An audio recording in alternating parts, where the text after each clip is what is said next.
Hi, I'm Wendy M.A.G.I. and I'm a certified ICF ACC coach as well as a certified code model coach. I've recently started a four-part program called MAGIC. MAGIC is an acronym for Manifesting Authentic Green Dot Moments with Intentional Choice.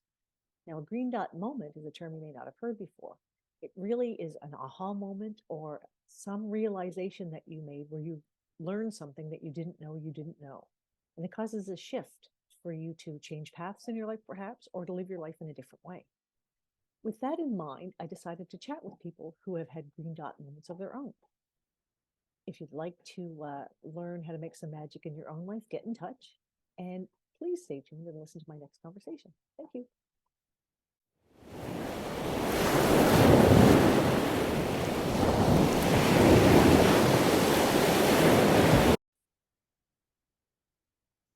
Hi, I'm Wendy, and today I'm speaking to Lisa J Weiss, a lady that I've met who's just released a book, Breath, Sensations, and Words. Really great manual and reference book for all of those things, and we're going to dig into that. By way of an introduction, I'm actually going to read the bio from the book. And it says, Lisa J Weiss is a speaker, mentor, international best-selling author, transformation maven, and is a certified code model coach. So welcome, and thanks for having this conversation with me today. Oh my gosh, I'm always thrilled to be in conversation with like-minded folks and to explore whatever that comes into our awareness. Awesome, thank you. So the kind of the subject of my interviews is green dot moments.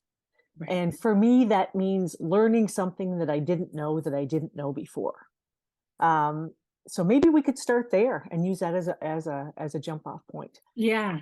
I've been a code model coach now for many, many years. And my background is communications. And so one of my superpowers is words and the vibrations that words hold as we're in conversation and how it relates to what's going on in our body. And so, those green dot moments is a term that we use in well systems. And it's those aha moments. It's those moments where something that was completely out of your awareness comes into your awareness. And it could be in the form of words, and it could also be in the form of a knowing, Mhm. right? You just know something different and something feels different in your body. So I think that could be a really cool place for us to explore, because I think when people think of ahas and green dot moments, they might think of, oh, I know something, like I've got words in my head. Yes. And sometimes it's not about the words. Sometimes it's just about the feeling. Like there's something, you feel something, something different inside of you. And those are just as powerful. Okay. So can you give me an example of a green dot moment in your life? Oh my God, I've had so many. Mm. um, I remember when I was doing my coaching as the certification, and I was a hard nut to crack. I really lived in my intellect a lot Okay. and had disconnected from my body completely. And my very first, what I'll call green dot moment, was in my first experience. Mhm. And it was a 5-day experience. And Okay. we had been in it for 3 days, and everybody was having all of these wonderful ahas and all of this. And nothing was showing up for me. And it's already 3 days. And Mhm. I'm just like, when am I going to have my moment? And I remember, when we were checking out, and Louise asked, so I said, when am I going to have my moment? And she's like, I don't know, Lisa, when are you going to have your moment? And that just set me over the edge. And the next day when I came back and was checking in, Mhm. I realized that the conversation that I was having the night before with my husband, Mhm. I was asking, do you trust me? Do you trust me? Do you trust me? And realized it was, do I trust myself? And for the first time, I began to feel something in my toes. Mhm. And then it started moving up my body. And for the first time in my life, I couldn't stop it. I couldn't control it because my intellect was that strong. Mhm. And I had this massive wave, right? This massive tsunami of information overwhelming my body. And, I think it went on for like 15 minutes. And when it was done, I felt so light. I had not ever felt that light in my entire life. And I realized how tightly I held myself. And so that was my very first green dot moment, that I had no idea how tightly wound Mhm. that in terms of controlling myself, that I had been. And then after that, it was just, well, the playing field was open.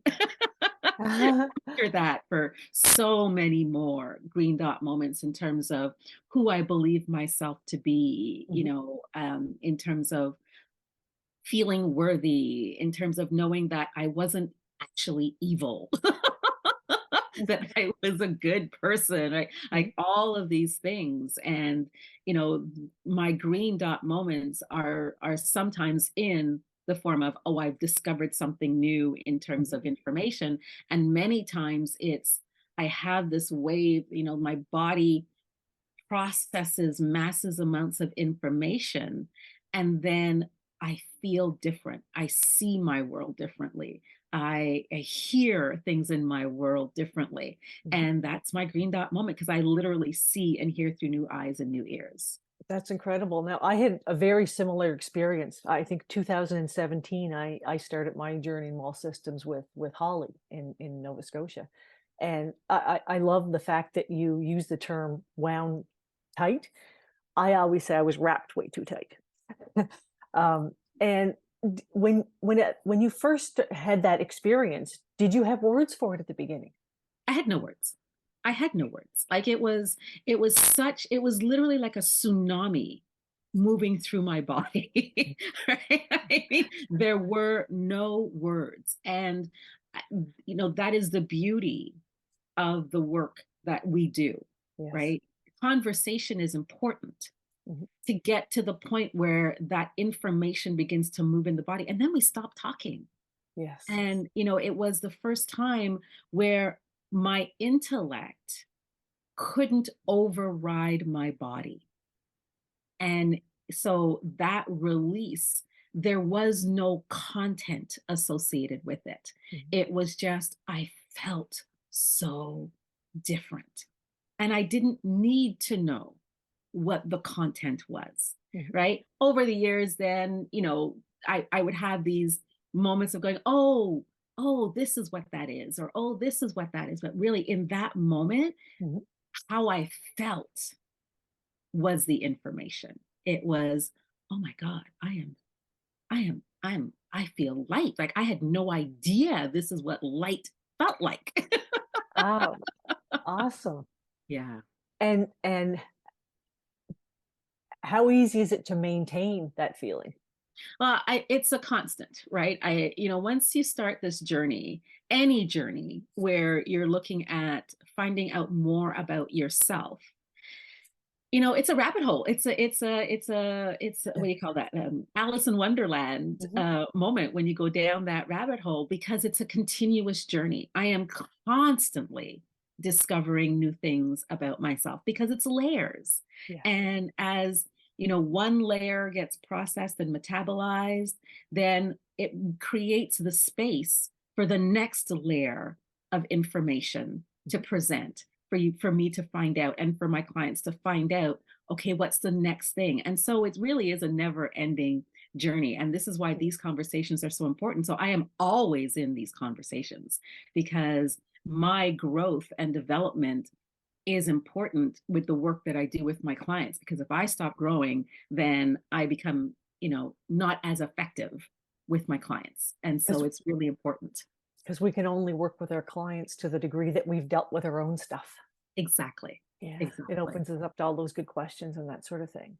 Exactly. And I find that, yeah, because you're right, it's not one and done. And it's funny, I had a little bit of a light bulb moment this morning when I was out walking my dog, and I realized, wow, I've been sliding back into old habits again. And for me, it happens when when I start taking on too many things. I'm start packing the schedule in. So what happens is that I go back to those old ways of doing things where it's kind of knocking things off a list as opposed to staying in the moment and deciding, okay, what do I need to do right now? And deciding in the moment what do I need to do right now doesn't mean I just leave everything behind.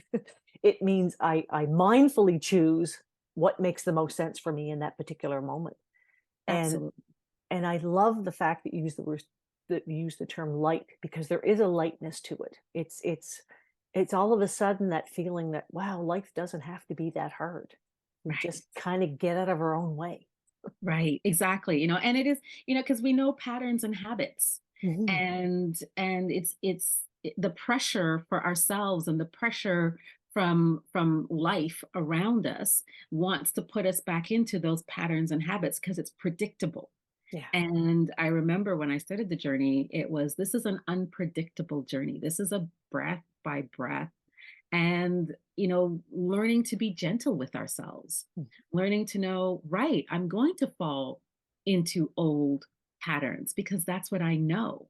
Mhm. And when I do, I simply need to just take a breath, Mhm.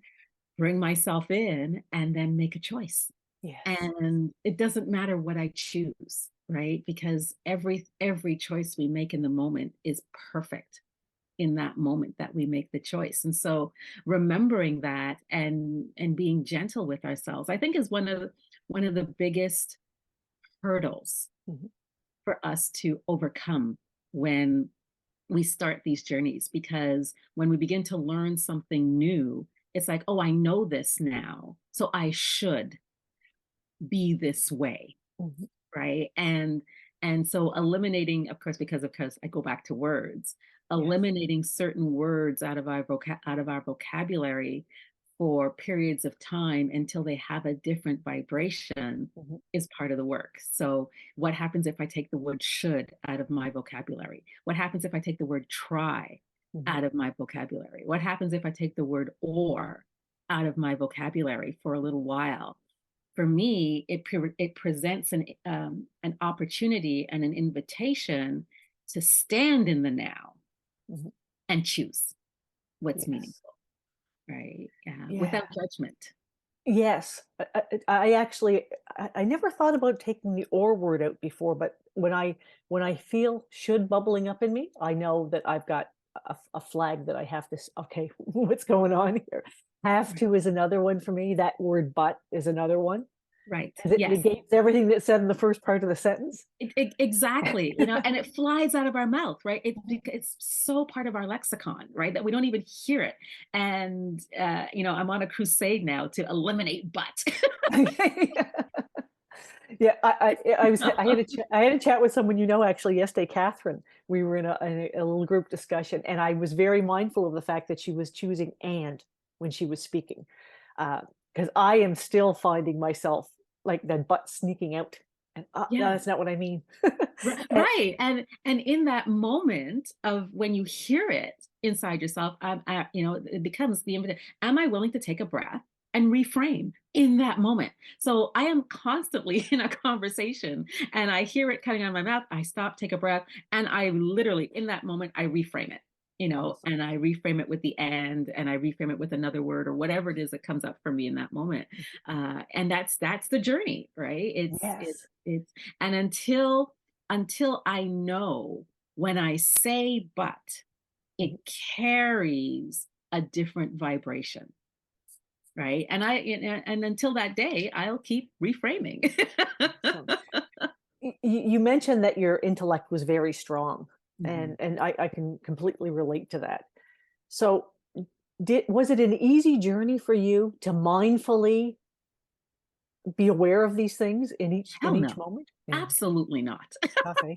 It was, I mean, it was all out war Mhm. inside myself, right? Because my intellect was so strong. She was queen of the hill for many, many, many, and she did not go gently into the night, Yeah. right? And Yeah. so for me, it took years, really, for me to have that quiet in my intellect. I didn't know what quiet meant because, it was all, there was always something Mhm. going on in here. And, I was master planner and, would have conversations inside myself that felt real and, Yeah. and all of that. And so it took years. And I have found over the years in working with many, many, many people that the collective knowing Mhm. accelerates the process. So, what took me 2 or 3 years to get to is now taking my clients one session, right? Because And because so, that knowledge is standing on top of what's come before. exactly. And so, it doesn't have to take that long anymore. Mhm. And because each person's journey is their own, I Mhm. always say it will take as long as it needs to take. Yes. And it's only when we're willing and we're ready to make a different choice when it's going to happen. Yeah. Both are required. Yes, and it's only time when it's time. But It's only everything. time when it's time. Yeah. And that's where, again, coming back to being gentle with ourselves, because we might be willing to make a change and to make a shift Mhm. and not ready. Yeah. And we might be ready for something different and not willing. Right. And Yes. so recognizing that I'm ready for something new. And yet there's still resistance. Mhm. And what does that resistance look like? And what does Yeah. it feel like? And what does it sound like? And, owning that truth. I'm ready and I'm not willing. I'm willing and I'm not ready. And as soon as I find that when I own it, then it's almost like immediately I become willing and ready. I like that. When you own it. It's funny because I've been kind of on this journey for a while, and I've taken ICF coach training as well, and the two of them like complement each other beautifully from my perspective. And I was a couple of weeks ago thinking, wow, I'm really getting to a place where I'm aware. And then I start taking this training and compassion course, and I realized, oh my God. And talking about self-compassion in particular, I actually led a book club on Kristen Neff's book, Self-Compassion, and I had a hard time getting into the book. And it was only when I started having conversations in this class with other people that I realized that I have not been self-compassionate myself at all. And I realized under what conditions I tend to be able to express compassion for myself and others easily, and which ones I couldn't. And it was like, wow, a huge slap in the face because you get to a point where you think, okay, I'm doing pretty good here. And then all of a sudden you realize there's still this whole world of stuff to learn and figure out. Right. Right. And Yeah. that used to scare me, but now I invite it. Now it's exciting. I'm not Right. done. Exactly. Exactly. And we're never done. Like to Mhm. me, when I'm done, it's because I'm in the ground. Yes. And even then, I know I'm off to another adventure that I have no That idea. spirit keeps going. Yeah. Exactly. So yeah, those words, I am done, right?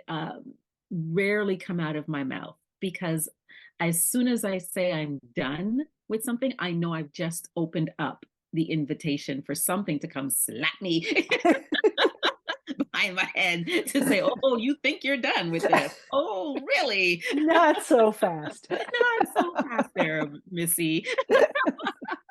Oh, that's awesome. So, tell us a little bit about your book.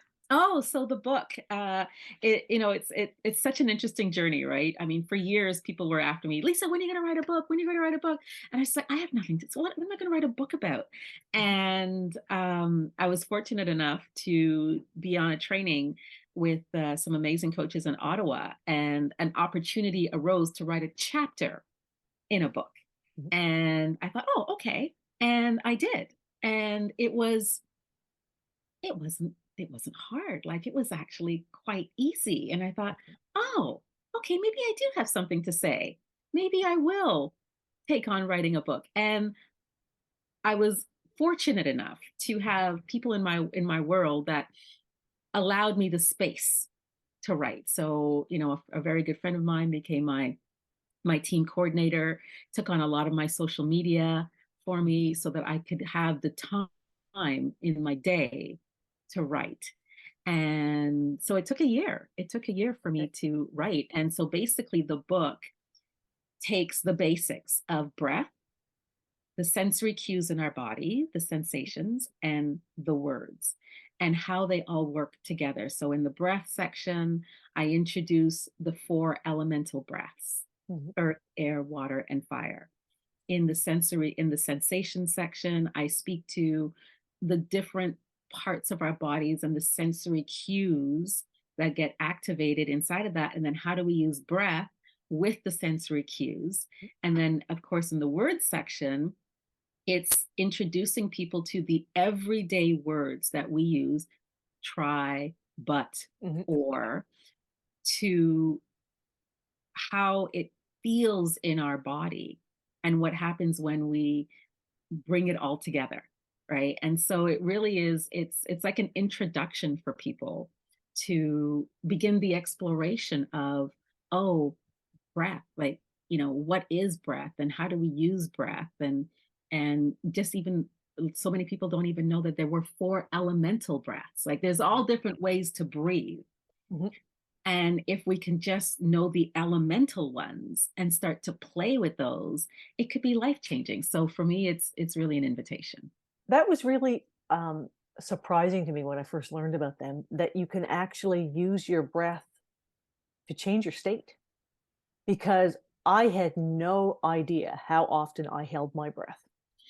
Like, it was shocking to me when I started to think about it, and I find on a regular basis now, I'll be bopping along and I'm thinking, "Ooh, you're not breathing again." Right, right, And take a few deep breaths, and it's amazing. It clears the cobwebs out, as you so eloquently described, depending on which breath you use, you can get yourself fired up, you can get yourself excited about something, or you can calm yourself down. right. And becoming aware of, because each breath has a job. Mhm, Each breath is an invitation for new information to come into your awareness, mhm. right? And that new information can be in the form of new thoughts, because new neurological pathways are created when you choose a different breath.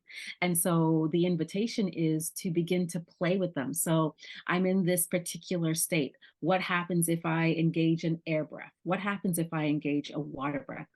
And sometimes a particular breath might feel like it's actually not helping. And so you Mhm. go, oh, okay, so maybe this is not the breath in this moment. Maybe I'll try this breath. And so it's, the thing about breath is, I think a lot of us, because we're humans, Right. we like patterns and we like habits. And so we create strategies. Yeah. Oh, the last time I was feeling mad, I used the water breath and it calmed me down and I feel good. And then that works for a little while, and then all of a sudden it stops working, right? So I get calls every now and then from clients. I'm like, Lisa, this breath thing isn't working. I'm doing all the different breaths and it's not working. And so my first question is always, well, what was the expected outcome that you have for this breath? Because as soon as you expect an outcome with a particular breath, now it's a strategy. Yeah. And when it becomes a strategy, it stops working. So it's more about curiosity. Am I curious to see where I'll take myself Mhm. in this breath? Because the breath is about being present to what's moving in the moment. And so It anchors you. right, well, I don't know so much the word anchor Mhm. as opens curiosity. Okay. Right? So when I'm fired up about something and I engage the fire breath, it's so that I could fully experience that thing that's presenting in the moment. So then I can get curious as to what sits beneath it, right? Which is very different to engaging the fire breath because I don't want to feel this anymore. Yes. Or using a water breath to make it go away.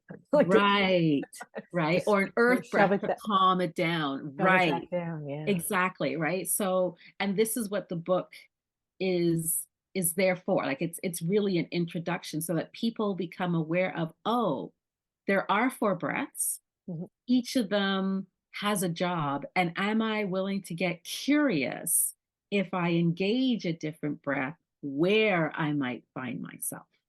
Mhm. Right. And I think because we've become such a society of we want it now, Yeah. right? It's like we've Yes. lost patience. Instant And gratification. yes, and it requires patience Mhm. because I could sit in something for a minute, an hour, a day, a year. Mhm. It's never time before it's time. Yeah. And, and then the words associated that are questions. What are the questions I'm asking myself? And so this is a journey. And so, yes, the book, I wrote the book and it's so funny. I spoke the book because for me, it's always been about voice Okay. and the vibration that Mhm. that each of us holds. And I started, get on my computer and started writing, and it was like block. I'm like, oh, this is what writer's block is all about, right? And then I thought, and then I stopped and I took a breath. I went for a walk, and out of the blue, I need to speak it. And so that's what I did. My team coordinator and I got together, and over like 4 weekends, Right. I spoke it, and he would ask me questions and I would answer the questions. And we recorded all of those and Mhm. uploaded them. So then I had the words, and then all I had to do was then put it in place, Oh, put it that's really together in a way. cool. So it was a very different, it was a very different process for me to write because it wasn't coming from my intellect. Okay. It was literally birthed through my words. Interesting. So how was that experience different from the chapter that you wrote for the other book? So the chapter that I wrote was actually fairly similar in that it was part of I was doing a coaching experience for our what we call expert insights, and so being able to speak to what we do in a way that is unique to us. Okay. And that was months of doing a deep dive inside ourselves, right, to really pull out the words. And because I used my story Mhm. as the backdrop for the expert insights, it was my words of my experience layered on top of what my expert insights are. Ah, Right. And so again, it was easy because I okay. had opportunities years ago to write, to be in books, to write a chapter in books. And it wasn't there. And I wasn't ready. Okay. I wasn't ready. I didn't have the voice that I needed to have. Mhm.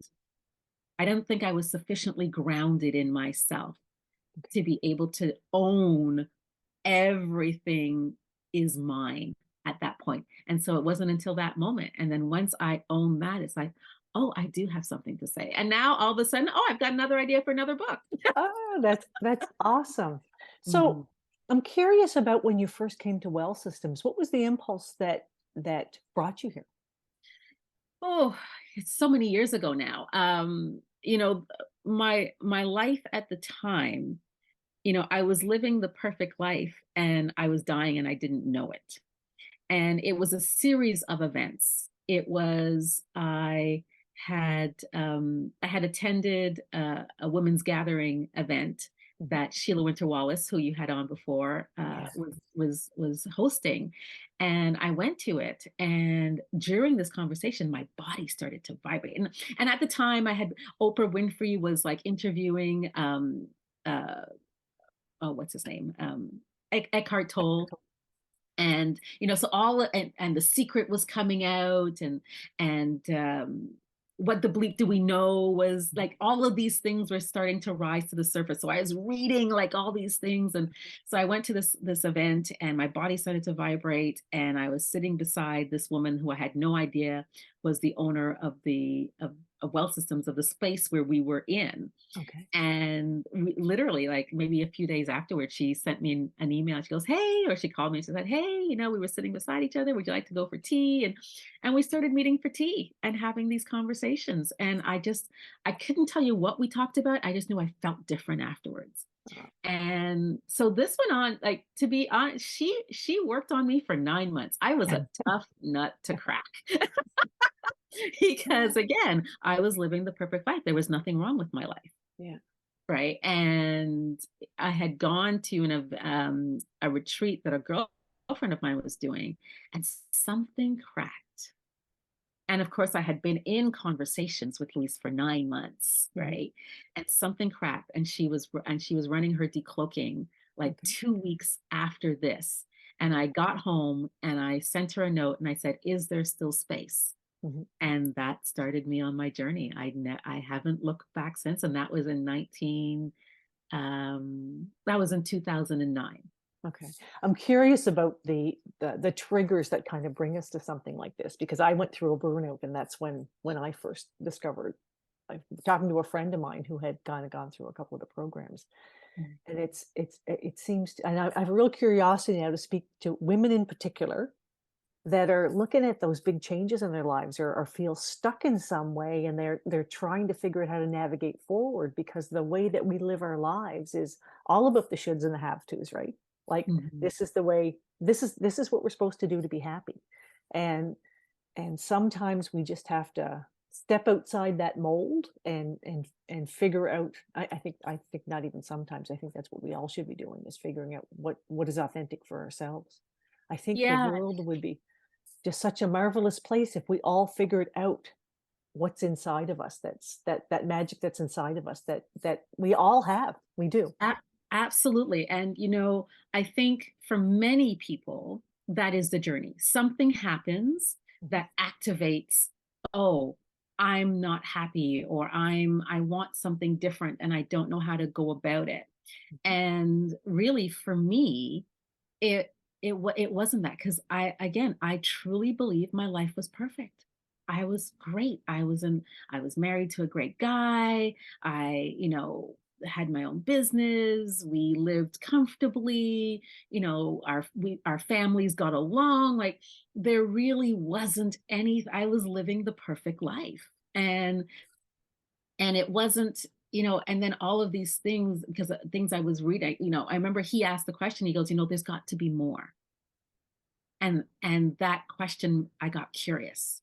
And that's when I started reading, Abram Hicks and Eckhart Tolle, and mhm. looking at all these different things, and it opened up something inside of me. And so I think that, we all start our journeys from different places, and I think we all feel that something has to happen in order for us to make a different change. And for me, it was a series of events, a series of encounters Mhm. that invited a new experience Yeah. that I got curious about.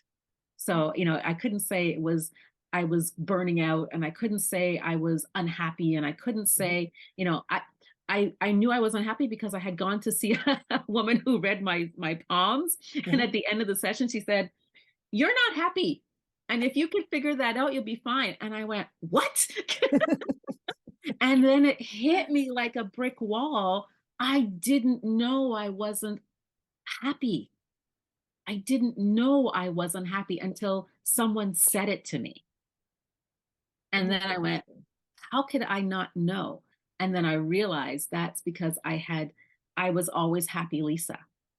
And I had become, you know, this person that I had lost myself completely, because I was always about who I needed to be for the people in my world. And I think a lot of women do that, right? We're Right. we're conditioned to be caregivers, and to play the supporting role in our lives, Right. not the main role.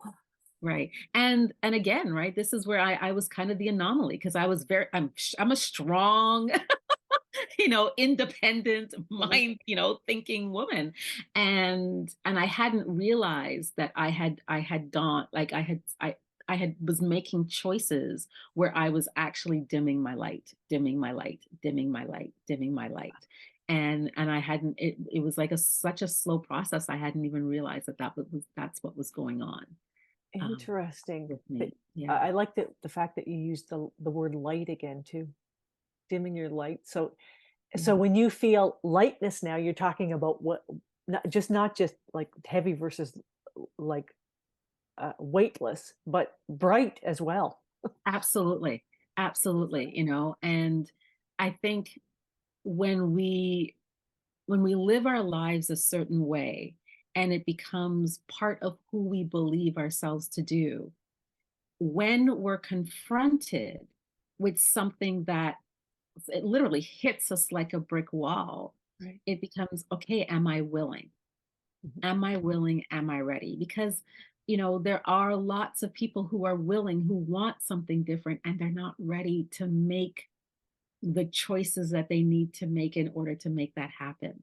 Right. And our intellect gets in there and creates all kinds of stories about what our life is going to look like, Mhm. and who's going to be in our life and who's not going to be in our life. And I think that it's moving beyond the stories, because she's strong. Our Yeah. instincts are very, very, very strong, and to be able to trust. So my entire journey and the journey of many of my clients is about trust, Mhm. trusting ourselves. Are we willing to trust what we know are we willing to trust to know our truth?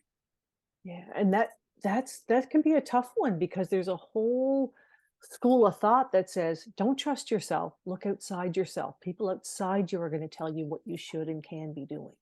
That's how we're culturally conditioned. Yeah. Absolutely. From the time we're very young, it's trust your teachers, it's trust your siblings, it's trust those authority figures. Yeah. And that's what we rebel against when we're kids, Mhm. because we trust ourselves when we're kids. We know what we like, we know what we don't like. Yeah. And yet we're told, no, you must be cold. You can't be hot. Oh, you can't be Yeah. hungry. You must be full, like, right? And so we begin to mistrust Mhm. our own cues.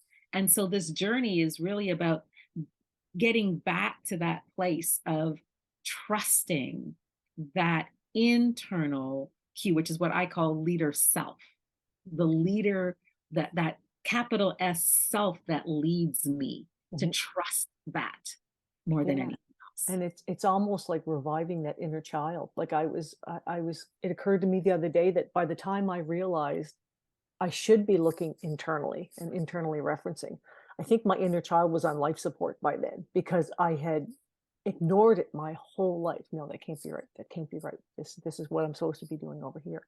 And it took a long time to once I recognized it because I didn't trust myself. It was quite a journey to, yeah, maybe you can't. No, no, I can't. The back and forth, that dance that went on for a very long time, and even some days now I'm thinking, "Really? You wanna do that, Wendy? Are you nuts?" Right. Like Right. That trust is such, it's the foundation of this journey, Yeah. right? And to reclaim that trust in ourselves, because that voice that is very clear, right? I've been in 3 car accidents because I didn't trust that voice, right? And I keep saying, I'm obviously here to do something because I should be dead by now.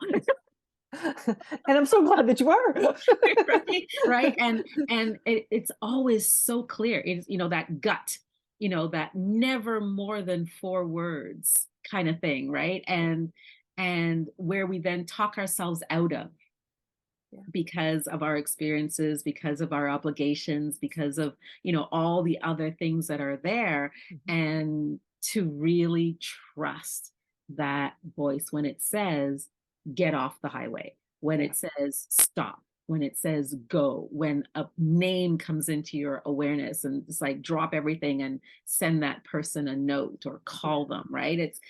That is the breath by breath. And it's not easy. Like I say to Yeah. people, it's as easy as taking a breath, and it's as hard as taking a breath, because we have to choose to take a breath, Yes.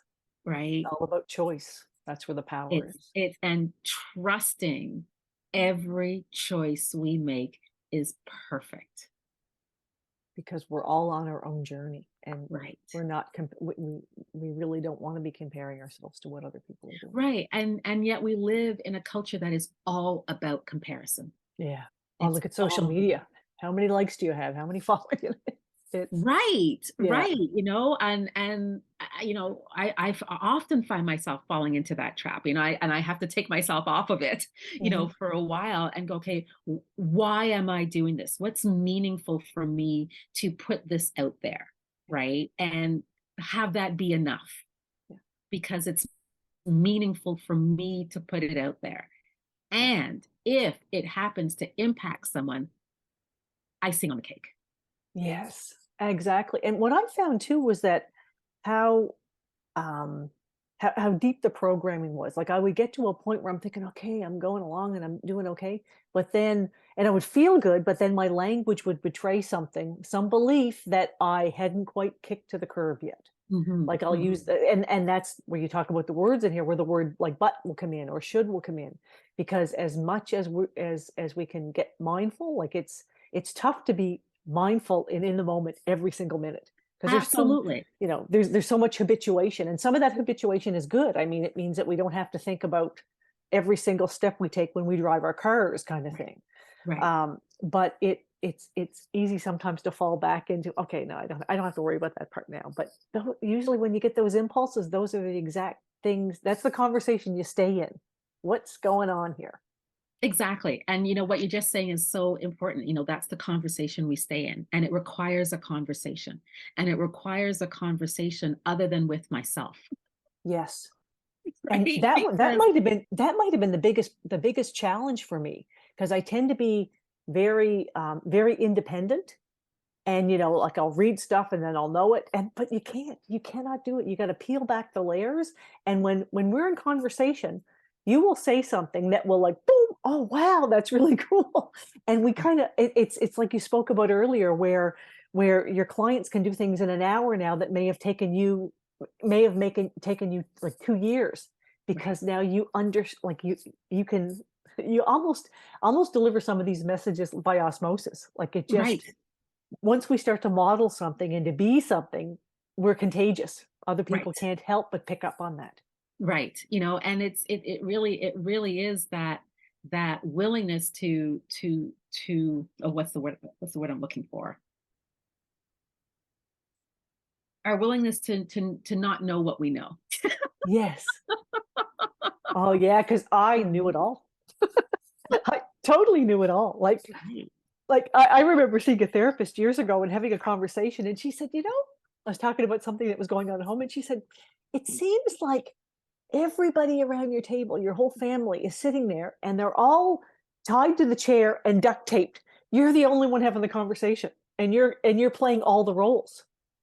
That doesn't work." Right, right. And the other beautiful thing is to once we get that we're all aspects of each other, right? Yes. And so as an aspect of me, when I'm in conversation with you and I'm bumping up against something, that knowing that it's not you, it's me I'm bumping up against, Mhm. right? And you are the invitation for that. And it's a completely different way of living our life.